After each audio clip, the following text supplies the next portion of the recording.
no tiene prácticamente nada. Nada para pagar la educación propia y de sus hijos, o para pagar su salud y medicinas esenciales. Mientras que el 1% de la población, los más ricos, acumularon el 43% de la riqueza mundial. En la base, el 80% de la población disponen del 6% del total para distribuirse entre ellos. Pero ni siquiera eso muestra a los extremos que ha llegado la situación. Las 300 personas más ricas del planeta tienen la misma riqueza que 3.000 millones de personas más pobres de la Tierra.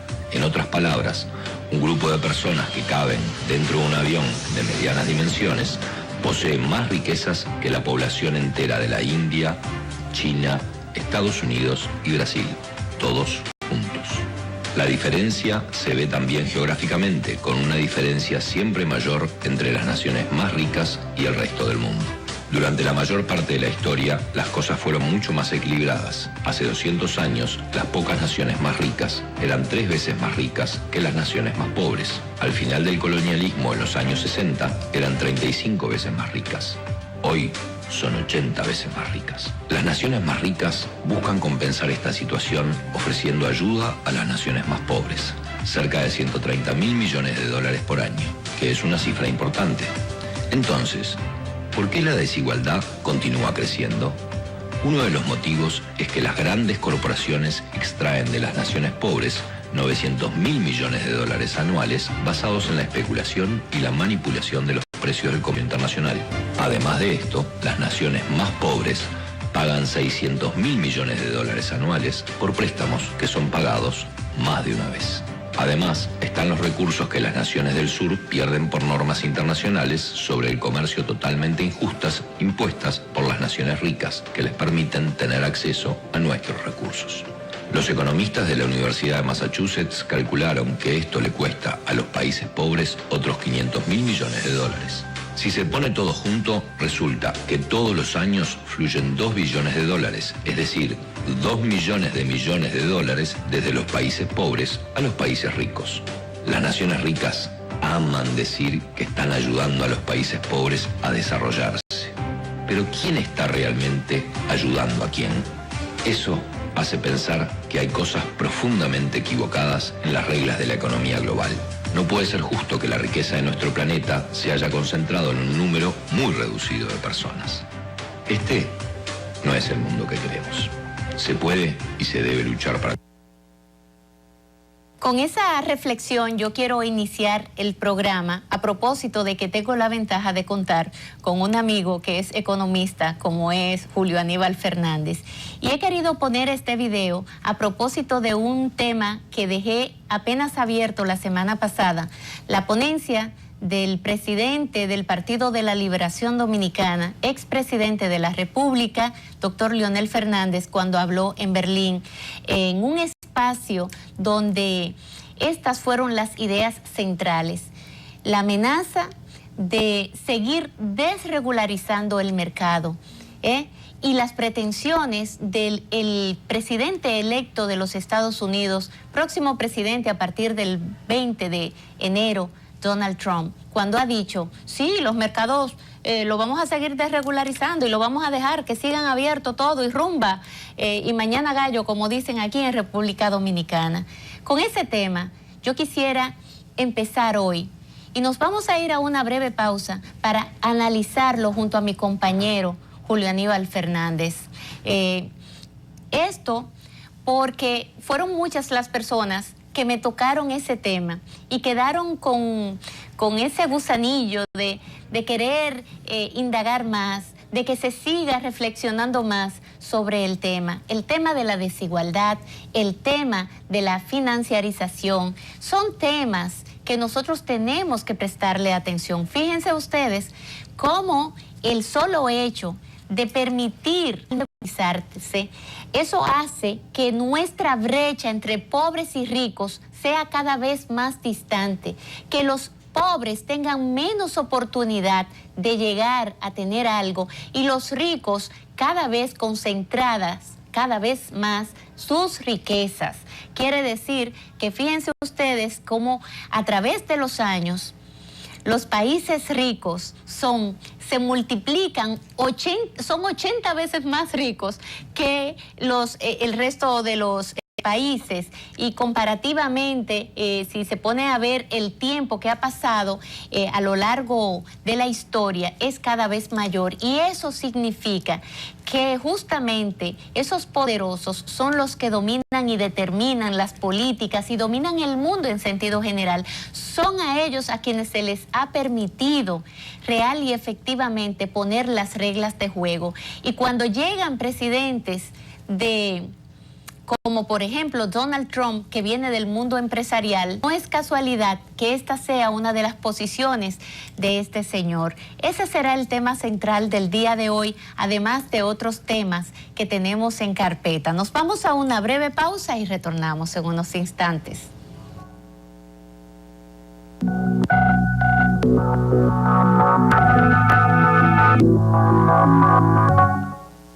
Las mejores entrevistas y temas de actualidad están a partir de las 9 de la noche. El show de Carlos de la Vega, sábado, por Super Canal, la señal que nos une.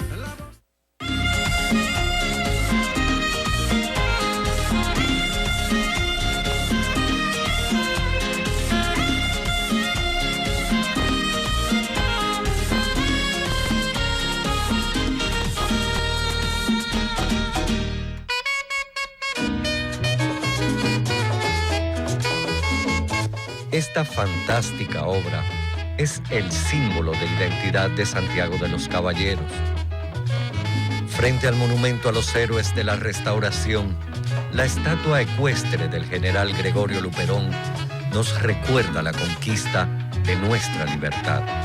A sus espaldas y en su entrada, nuestros próceres patrios, quienes lucharon y dieron sus vidas a cambio de defender nuestra soberanía.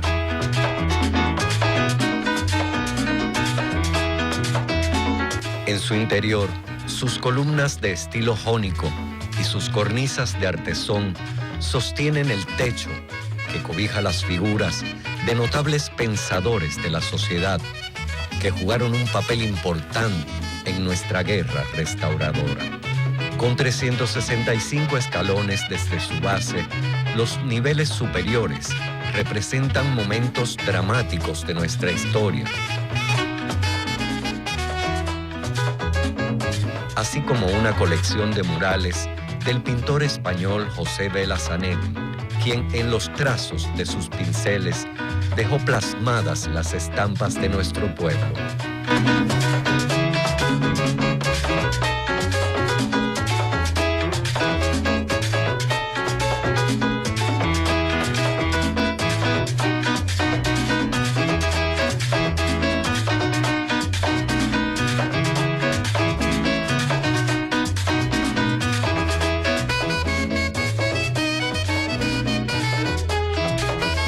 También adornan el monumento una representación de personajes típicos del Carnaval de Santiago. Por las noches, el monumento se transforma en una fiesta de colores y coches que nos brindan un paseo por sus entornos, donde se levanta imponente este símbolo de nuestra libertad que nos hace sentir cada día más orgullosos de lo nuestro.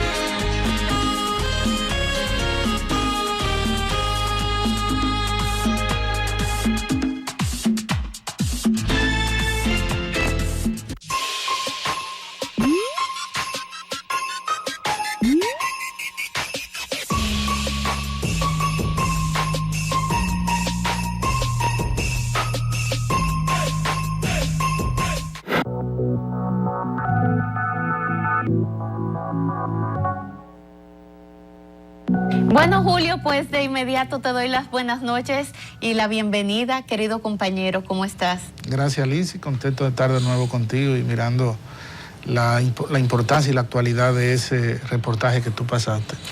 que descifra y pone al desnudo cuál es la realidad internacional de las naciones ricas y de las naciones pobres. Sí. Evidencia cómo, a pesar de que ha habido un crecimiento desenfrenado del sistema capitalista, sin embargo ha habido una concentración de la riqueza en manos de unos cuantos poderosos, en manos de unos cuantos países, y en detrimento de más de 4.000 millones de personas que viven con los pocos que dejan, los que manejan ese mercantilismo internacional, esa financiarización de la economía, que le permite hacer transacciones de toda índole, vender petróleo que no se ha refinado, transar commodities que no se han producido y hacer todo tipo de operación de mercado a través de la especulación financiera, sin tomar en cuenta el impacto que esto tiene en los países pobres, como los de África, América Latina y el Asia.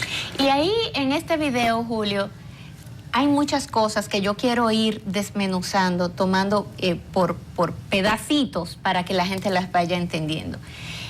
Evidentemente que el tema central es la desigualdad en este video. ¿Cómo es posible que el 20% de las personas que habitan en este planeta concentren el 94% de las riquezas, dejando al 80% de la población apenas un 6% para ser dividido entre ese 80% de la población?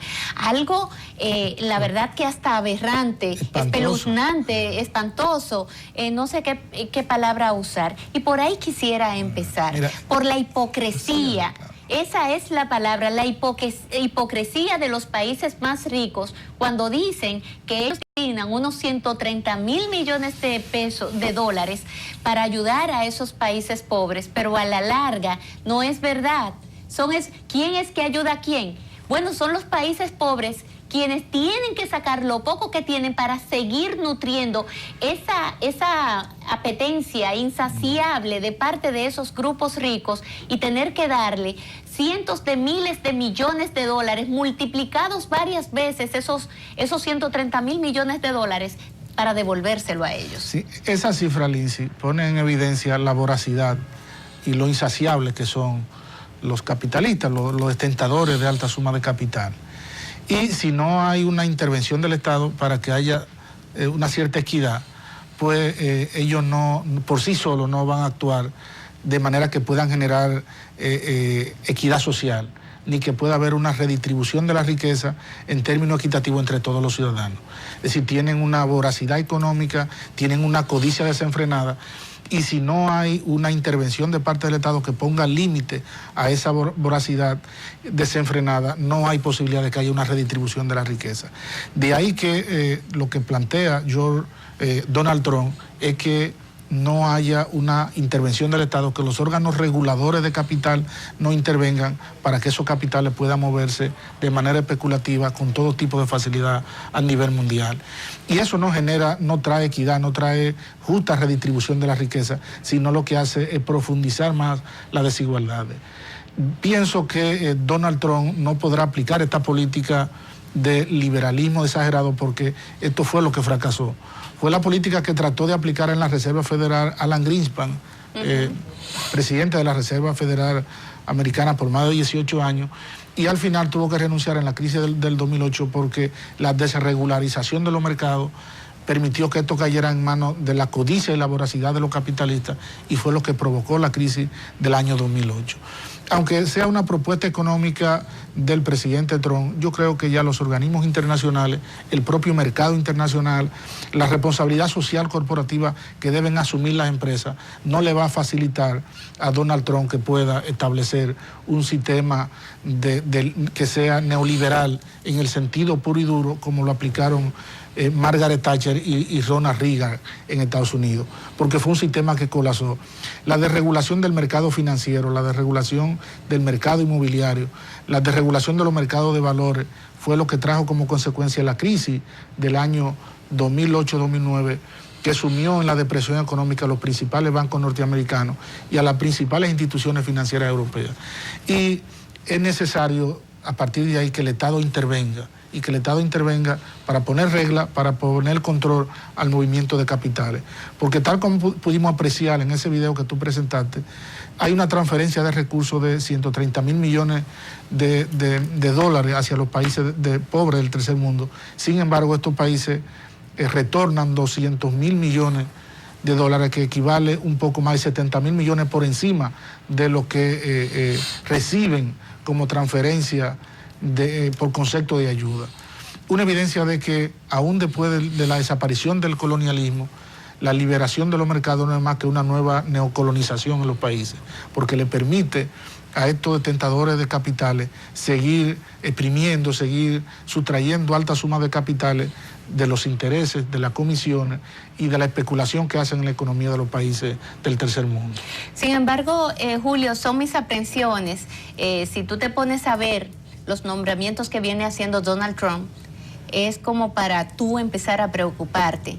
Él, por ejemplo, en el tema de medio ambiente, ha puesto a un negacionista medioambiental como lo es Scott Pruitt. Entonces, cuando vemos personalidades como estas que son puestas en lugares claves, es como para tú decir, bueno, por ahí andan los pensamientos de Donald Trump. Él, con el tema del cambio climático y los compromisos que tienen que hacer, sobre todo China y Estados Unidos, parece ser que Donald Trump tampoco le interesa mucho. Pero tiene la dificultad, Lindsay, de que hay países que son signatarios de ese acuerdo de París, y si esas empresas se acogen a la propuesta de Donald Trump, esas empresas no pueden comercializar su producto en países que han firmado ese acuerdo.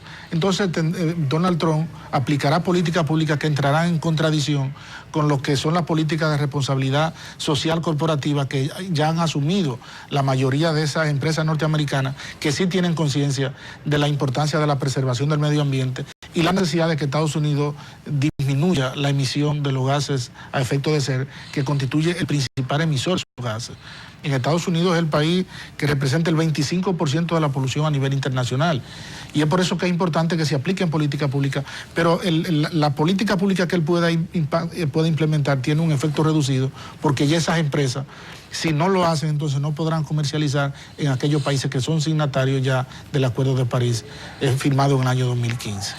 Lo que yo estoy viendo, Julio, si nos ponemos a ver lo que está pasando en Europa, y es un tema que tenemos ahí en carpeta, que debemos de tocar por la renuncia del primer ministro italiano, pero independientemente de esto, si te pones a ver lo que está pasando, son muchos los gobiernos de derecha que están resurgiendo nuevamente, y el mundo como que está cambiando, la geopolítica también está cambiando, y es como retornar del pasado, vienen y se vuelve a la realidad una serie de elementos que se suponían superados por la humanidad y sin embargo vuelven a florecer. Así es. ¿Cómo tú puedes analizar esa parte? Estamos en presencia de lo que se llama el periodo cíclico de la historia, y la concepción marxista de la repetición de la historia. Si nos ponemos a ver, tal como tú estableces, Lindsay, a principios de la década del 2000, 11 de los 12 principales países más importantes de la Unión Europea tenían regímenes progresistas. Partido socialista o partido marxista en el poder, que eran mucho más favorables a la redistribución de la riqueza que a la concentración de la riqueza, como son la derecha. Sin embargo, hoy día, en las naciones más importantes de Europa, hay una ola conservadora. Sí. Podemos ver en Alemania, que es la principal economía de la Unión Europea, donde el Partido Socialista Obrero Alemán tiene 4 periodos fuera del poder, y donde la democracia cristiana, que es la representante de la derecha, liderada por Angela Merkel, se avecina ya a su 4º mandato y se da como favorita. En España, aunque hubo movimientos de izquierda y fuerzas progresistas lograron obtener una votación significativa, sin embargo, hubo que constituir gobiernos religiendo a Mariano Rajoy, que es el candidato del Partido Popular, que es la fuerza que representa a la derecha española y que representa a los sectores conservadores y aquellos que no quieren distribuir riqueza en España, sino generar riqueza para que haya una brecha mayor entre los que tienen mucho y los que tienen poco. En Francia hemos visto el pobre desempeño del presidente François Hollande, del Partido Socialista, hasta tal punto que por primera vez en la Quinta República Española, en la Quinta República Francesa, un presidente no se presenta a la reelección porque no tiene nivel de legitimidad ni de aceptación. Y eso trajo como consecuencia que tuvo que renunciar a presentarse, entonces renunciar el primer ministro Manuel Valls y asumir la candidatura del Partido Socialista francés.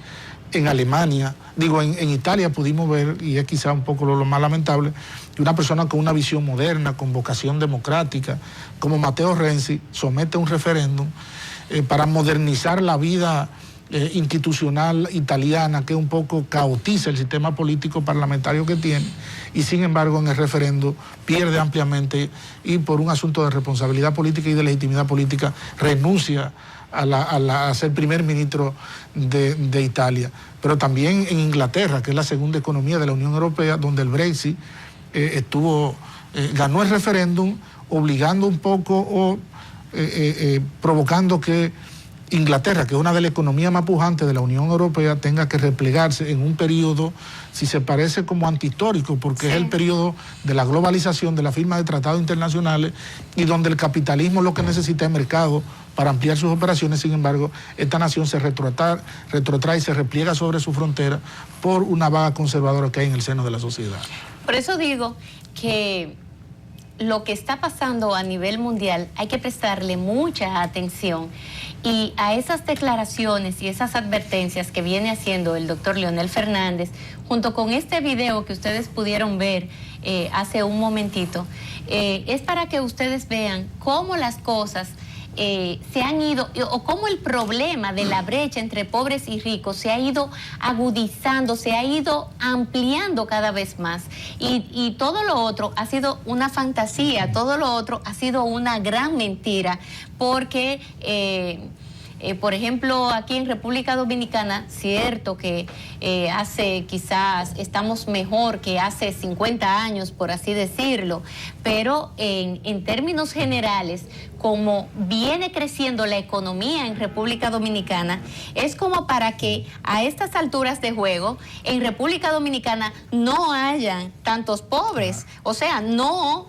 esté el 40% de esta población viviendo en la pobreza. Se supone que con el crecimiento tan digamos que sistemático, porque hemos venido creciendo de manera muy equilibrada cada año, entre un 5 a un 7%, aproximadamente 6, 7%.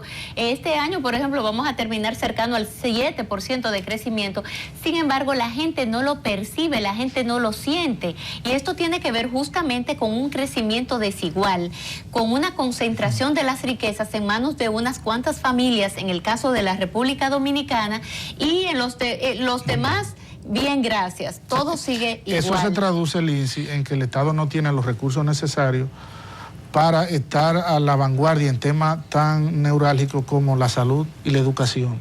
Y si tú te pones a ver las mediciones que han salido en estos días, el informe de PISA y todo lo que ha sucedido con relación a los índices de seguridad, de corrupción, pareciera ser que el Estado Dominicano no ha evolucionado en mitigar situaciones que ya se han mitigado en otros países de América Latina, como Cuba, por ejemplo. Sí. Sin embargo, aquí, a pesar del esfuerzo que se ha hecho invirtiendo el 4% del Producto Interno Bruto en la educación, a pesar de todo lo que se ha hecho en salud, los índices nos sitúan como los países peor situados.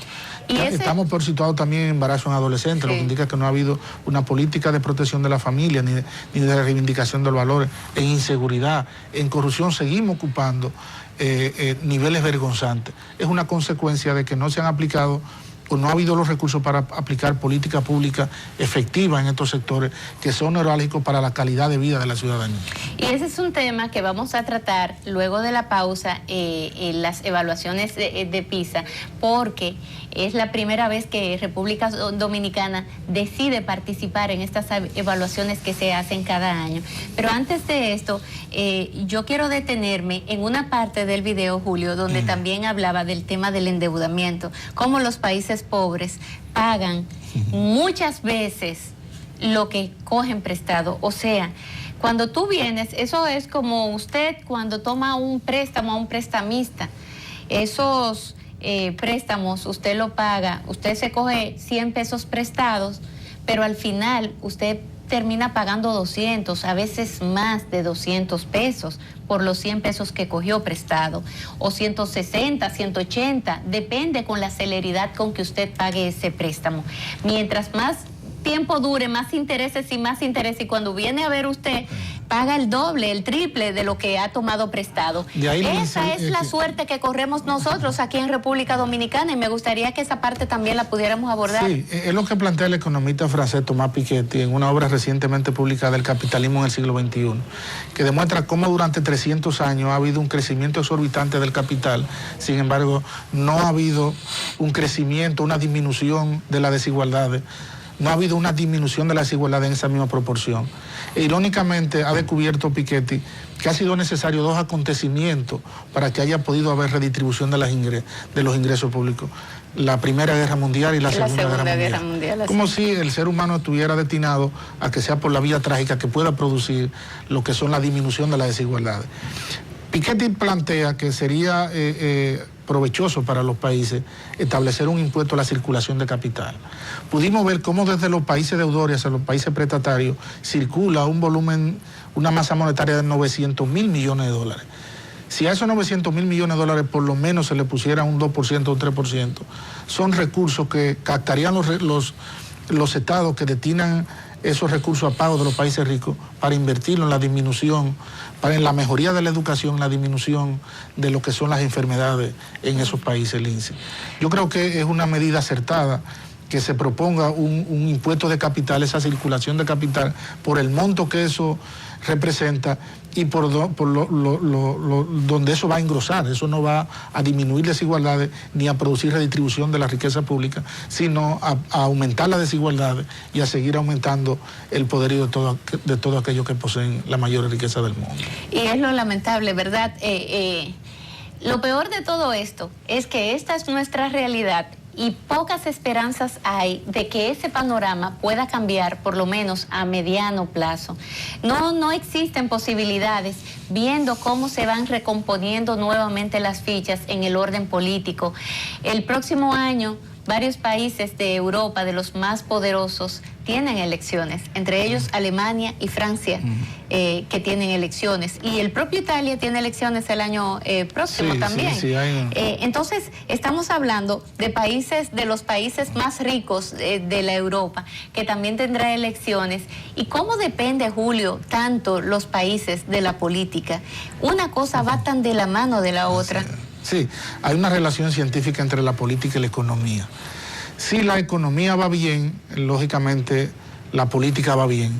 Si la economía comienza a ir mal, entonces la política va muy mal. Fue lo que pudimos ver en la lectura que hemos sacado de la crisis de Brasil, de la crisis de Venezuela, mientras hubo precios del petróleo que le permitieron a los gobiernos revolucionarios de Venezuela de obtener recursos para hacer transferencias monetarias a los sectores de mayor nivel, había una estabilidad política y había una extraordinaria legitimidad y apoyo popular a estos gobiernos progresistas. Sin embargo, la conspiración de los sectores de derecha, la complicación de la situación económica dado al trate con este apoyo popular que gozaba tanto el Partido de los Trabajadores en Brasil como en Venezuela también. Y lo mismo se puede decir en Francia, es decir, sin duda alguna que le va a ser muy difícil al Partido Socialista francés, que es una organización progresista, preservar el poder porque su presidente actual, François Hollande, no ha tenido la audacia ni la certeza de permitir que su país retome el crecimiento económico. Y eso va a traer como consecuencia, obviamente, que el candidato de la derecha del Partido Republicano, de Nicolas Sarkozy, que es el antiguo primer ministro de Sarkozy, François Fillon, sea el favorito para ganar las elecciones del año 2017 en Francia. En Alemania, un poco como Angela Merkel ha mantenido el barco a flote, aunque es una organización conservadora, esto aleja la posibilidad de que el Partido Socialista Obrero Alemán, que es una organización netamente progresista, pueda retomar el poder y sean los capitalistas Alemania a través de la CDU, que es la organización de Angela Merkel, la que se perfile como la ganadora en el poder en las próximas elecciones. Bueno, y la clasificación mundial de los países más ricos del mundo, si usted quiere saber cuáles son los países más ricos del mundo, váyase a vanguardiadelpueblo.do y van a encontrar un trabajo interesantísimo, una noticia respecto al tema. Por supuesto, el país más rico del mundo, Estados Unidos sigue siendo el país más rico del mundo, con una concentración de riquezas de unos 18 18 billones de dólares. Luego le sigue China con unos 11 billones de dólares. Y detrás de China está Japón con unos 4 billones, casi 5 billones de dólares. Le sigue luego Alemania, Reino Unido, Francia, India, Italia, Brasil, Canadá, Corea del Sur, Rusia, Australia, y así siguen. Esos son allí donde están concentrados parte de toda esta riqueza de las que yo estoy hablando, y como ustedes saben, finalizando el año, todas estas mediciones y todos estos cálculos tienden a salir. Vamos a ir a una breve pausa, Julio. Tras la pausa, entonces, sí queremos hablar sobre esa evaluación de PISA que ha salido ya el informe esta semana y lo mal que ha quedado lamentablemente la República Dominicana. No era de esperarse, pero la posición responsable que asumió el ministro de Educación, Andrés Navarro, reconociendo efectivamente lo mal que anda la República Dominicana en términos educativos. Con esto venimos luego de la pausa.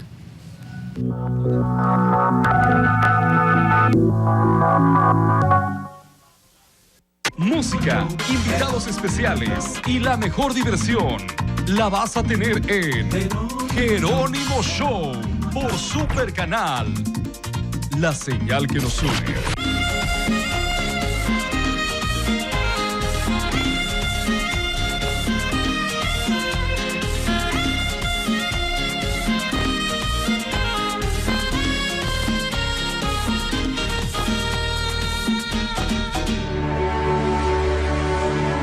En un ascenso serpenteante y alto, vemos el contraste del azul y el verde que rodea las esfinges de momentos que quedaron plasmados en la historia de nuestra fe.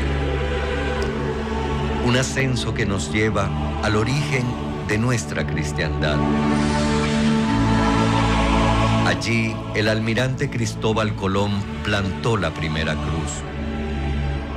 La iglesia de Nuestra Señora de las Mercedes del Santo Cerro se erige en homenaje a la figura de tan hermosa Virgen, Madre protectora de cuantos la veneran y acuden a ella como peregrinos a pedirle de rodillas el favor de su intervención divina.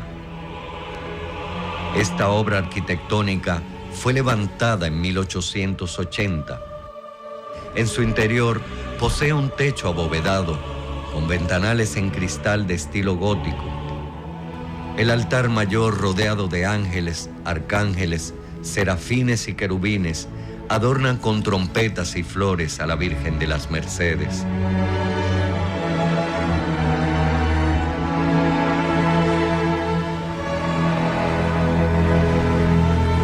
Sus pinturas y sus tallas que nos recuerdan los evangelios. Su arquitectura de mampostería y ladrillos describe perfectos arcos, como los bordes de sus cornisas, que nos permiten apreciar una mezcla de estilos románico, neoclásico y romántico. También nos recuerda que poseemos en su santo cerro una bella historia que nos hace sentir cada día más orgullosos de lo nuestro.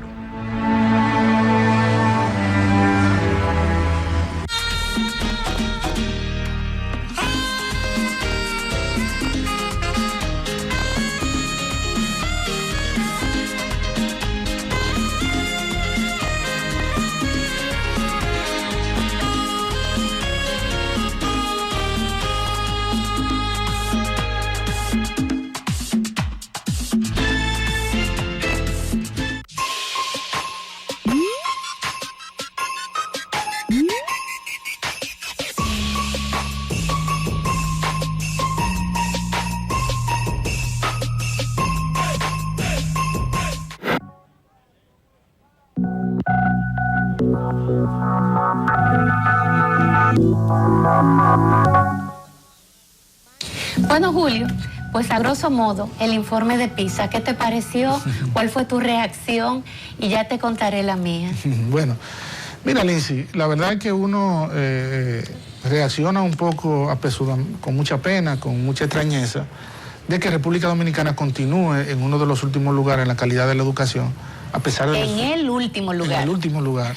Vamos a ser claros, de los 72 países quedamos en el lugar 72. A pesar del esfuerzo que en términos presupuestarios se ha estado haciendo en los últimos años. Sí. Pero sin embargo también es un llamado de atención para aquellos que creen que tienen como el monopolio de la verdad, el monopolio del conocimiento. Y si tú te pones a ver, cuando aquí se decidió aplicar el 4% para la educación, daba la sensación que aquellos que estaban aplicando esa política pública tenían el monopolio de la verdad y no admitían ningún tipo de crítica, aunque esas críticas sean de buena fe. Y concentraron el grueso de esos recursos en la construcción de aulas, en inversión de carácter material, en vez de hacer una inversión sincronizada, invertir en la mejoría de aquellos que iban a impartir docencia, para ir mejorando la calidad de la educación y mejorando la infraestructura. Se concentraron en infraestructura y pareciera ser que la consecuencia de la concentración de la inversión en infraestructura es que casi a 5 años de gobierno de Nailo Medina no hayamos tenido ningún tipo de mejoría en la calidad de la educación, a pesar de la inversión de esos altos recursos. La lectura es que no se puede lucir que uno tiene el monopolio de la verdad, que tiene como el conocimiento absoluto, sino ser un poco flexible y escuchar aquellas opiniones que pudieran ayudarte a aplicar política pública mucho más efectiva y no desechar consejos, orientaciones y reflexiones de personas con mucha autoridad, con mucha experiencia en la práctica de aplicación de política pública, que probablemente te la hacen de buena fe y que si tú la incorporas pueden tener mejores resultados. Mira, Julio, cuando yo vi el informe, por supuesto que no me sorprendí, porque he sido una de las que le ha dolido la garganta de tanto repetir lo mismo.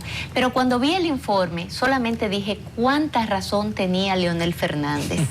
Cuánta razón tenía Leonel Antonio Fernández Reina cuando dijo, un momento, no es solamente dinero, es también, no solamente es destinar muchos recursos, es centrarse en el tema de la calidad. Es la calidad lo que importa. Y a esto yo le agregaría, es el plan. ¿Cuál es el plan? ¿Para dónde es que vamos? Porque el que no sabe para dónde va, ya llegó. Y nosotros no tenemos un plan educativo, no tenemos un proyecto de qué es lo que queremos como nación para nuestros estudiantes y para nuestra clase docente, de hecho, porque son ellos los formadores, son ellos los que están en el día a día compartiendo con estos alumnos. Mira, yo vengo de un hogar japonés, me eduqué con mi abuelo, mis padres, mis tías y asistí a una escuela japonesa, por supuesto, Nihongo Gakko, que era los sábados, una escuela para los descendientes japoneses precisamente. Y nada tiene que ver con dinero. O sea, parte de lo que es la educación tiene que ver con una cosa que se llama orden, se llama esfuerzo y se llama disciplina. Los japoneses, luego de la Segunda Guerra Mundial, decidieron que su norte principal era prestarle mucha atención al tema educativo. Hicieron un plan, se trazaron unas metas, unos objetivos a corto, mediano y largo plazo que dieron resultado, como lo dio en Singapur, que salió en primer lugar. Japón quedó en segundo lugar en esas evaluaciones de PISA. ¿Y por qué Japón, por qué Singapur quedan en los primeros lugares? Porque ellos saben lo que quieren, saben para dónde van y saben cómo llegar a esa meta. Se han trazado todo un plan estratégico y han cosechado frutos. ¿Qué es lo primero en una entrevista que le hicieron? Creo que fue a un asiático, no recuerdo si era chino, de origen chino, japonés o coreano, y él le decía, mira, la diferencia de un maestro de Oriente, de Asia, y la de un maestro de Occidente, es que mientras nosotros parte de nuestro tiempo lo dedicamos a estudiar, a corregir trabajos, a planificar el día de mañana, estos otros de Occidente dedican parte de su tiempo al tema de la disciplina con los alumnos. Y hay una parte que los japoneses tomaron muy en cuenta luego de la Segunda Guerra Mundial, y fue el tema de exportar e importar capital humano y copiar parte de lo que era la educación de Occidente, sobre todo Europa. Pero se quedaron con lo esencial, que era la parte más importante, la parte moral y ética, la cultura, las costumbres de esa nación japonesa. Y eso tenía que primar en cada aula. Y para un japonés, un maestro es lo más sagrado. Recuerden que antes de la Segunda Guerra Mundial y todo eso, quienes eran los maestros eran los samuráis. Y para una sociedad japonesa, un samurái era la cosa más respetada del mundo y lo sigue siendo. Entonces, la educación en la parte moral y ética ha prevalecido durante todo el tiempo, el orden, el esfuerzo, la disciplina. No es verdad que los japoneses sean más inteligentes que el resto del mundo, no, lo que pasa es que son más disciplinados y le prestan mayor empeño y esfuerzo a las cosas. Ahí es donde está el gran secreto. Entonces, dime con qué dinero se compra eso, Julio. ¿Con qué dinero se puede comprar? Por eso yo decía, no es verdad que sea solamente cosas en el tema de la educación, destinaron un 4% y fue como que se sacaron la loto. Por eso la mayoría de las personas que se saca la loto al final queda siendo pobre, porque no tenía un plan, le llegaron los cuartos de repente y a gastar como sea. Por ejemplo, yo leí en un reportaje sobre esas estadísticas, una familia se mudó a California, compraron carros Bentley, carros Rolls Royce de los más caros, compraron, de todo, y al final quedaron más pobres que como estaban antes de sacarse la loto, porque no tenían un plan. En República Dominicana pasó algo parecido. Se sacaron la loto, se dejaron llevar de un grupo de empresarios que se iban a nutrir de ese 4% porque sus negocios estaban por ahí. Cogieron sombrillas amarillas, todo un plan y un grupo de comunicación que le acompañó y se dejaron envolver. Y ahí hubo de todo, gentes inocentes que participaron, como también gente que sabía muy bien lo que estaban haciendo. ¿Cuánto se invertía antes de ese 4%? Recuerden que el gobierno que le antecedía a era un gobierno también del PLD, y Leonel ya había invertido en educación, ya iba por el 3,2% de inversión en la educación, o sea, lo que faltaba era un 0,8%, pero Leonel hablaba de que esa inversión se tenía que hacer de manera gradual, porque de lo contrario se iba a caer ¿en qué? En un desperdicio de dinero, que fue lo que pasó ahora. Y lo peor de todo, han pasado 4 años donde tenemos un 4%, una inversión de un 4% a la educación, un porcentaje altísimo de nuestro presupuesto, que es tan limitado y que es tan pequeño, y ese 4% se dedica a educación, y sin embargo los logros en términos educativos y de calidad han sido cero han sido. Y eso es lo lamentable, Julio. Sí, y ese es el dolor, claro, que sienten la gran mayoría de los dominicanos. Sí, evidentemente no se puede actuar con mezquindad, y yo creo que hubo mucha mezquindad desde el inicio de este gobierno con relación a las políticas públicas aplicadas por el gobierno anterior de Leonel Fernández, que pudieron ser efectivas. La dificultad de la carencia de una planificación estratégica es que el que llega ahí, Lindsay, no le da continuidad a las políticas públicas del gobierno anterior, y lo que sube a dar palos a ciegas. 4 años después, cuando hay las evaluaciones, no hay ningún tipo de avance. Aquí yo te voy a mostrar 3 casos que puede verse de manera puntual cómo la falta de planificación estratégica no haya permitido que haya avance.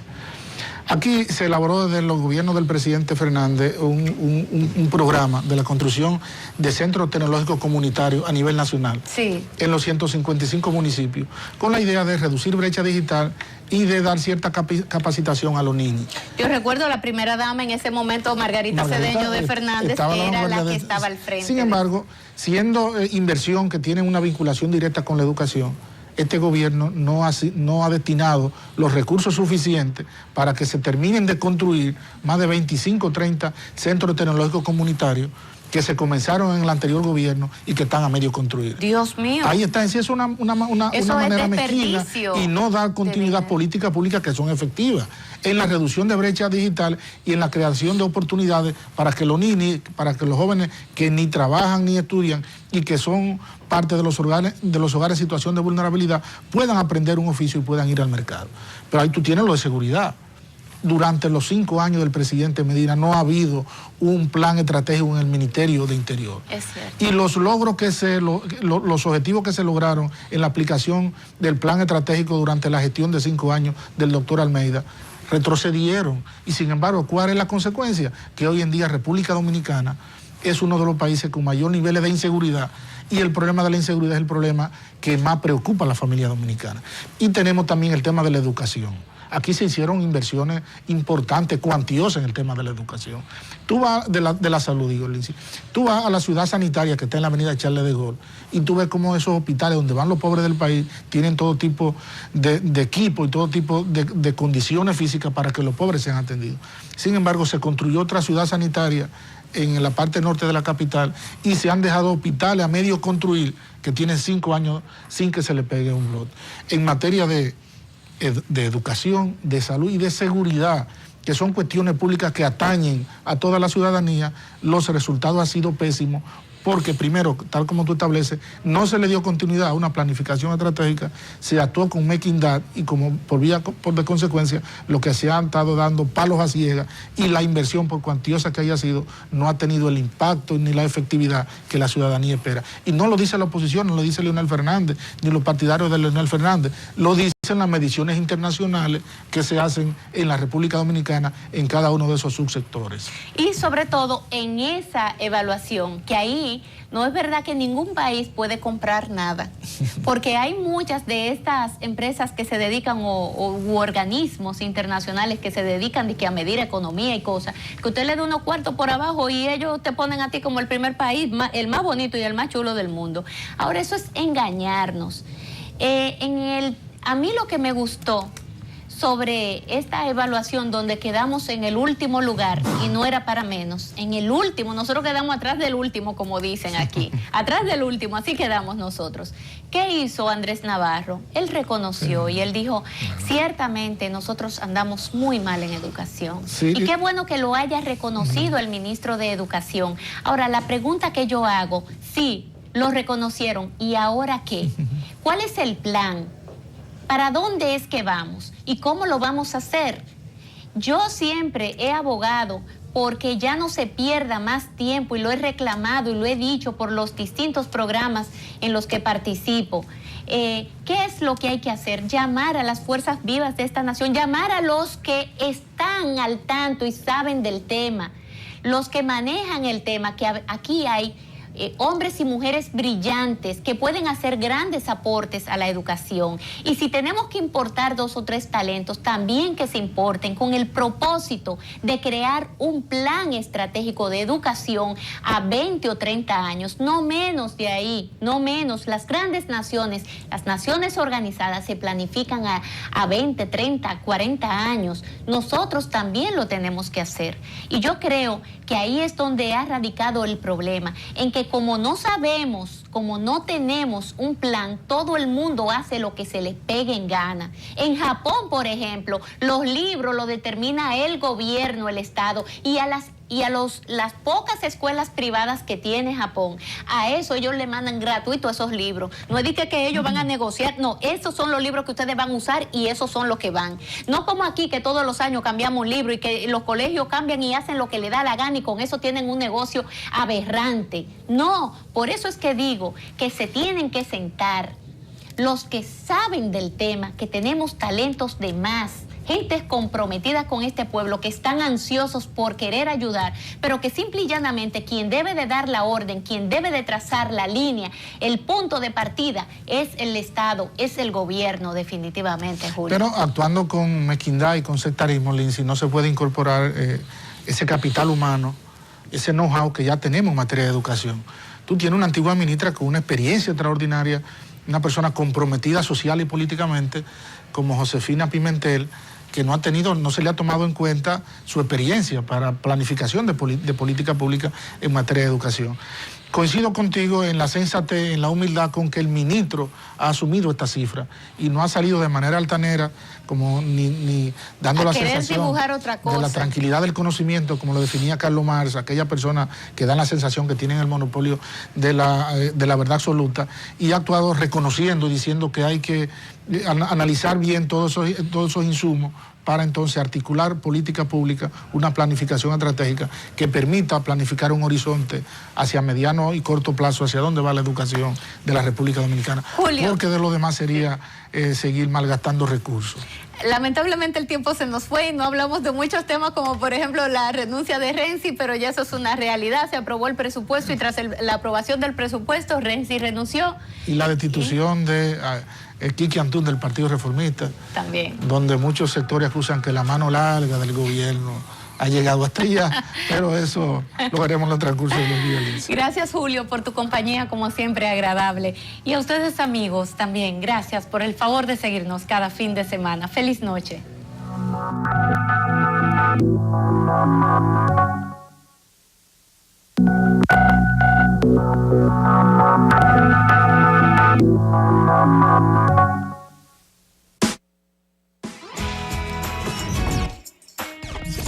A continuación, el show de Carlos de la Vega.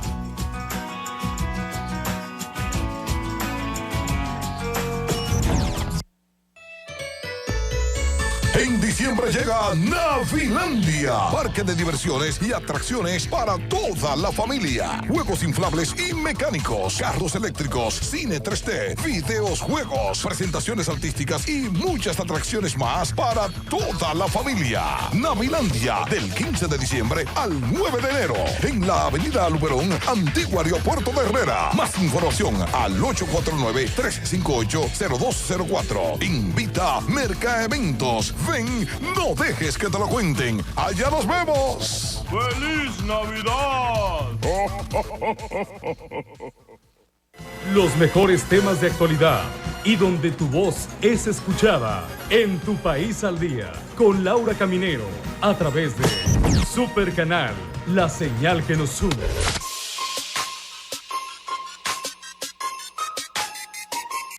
De Puerto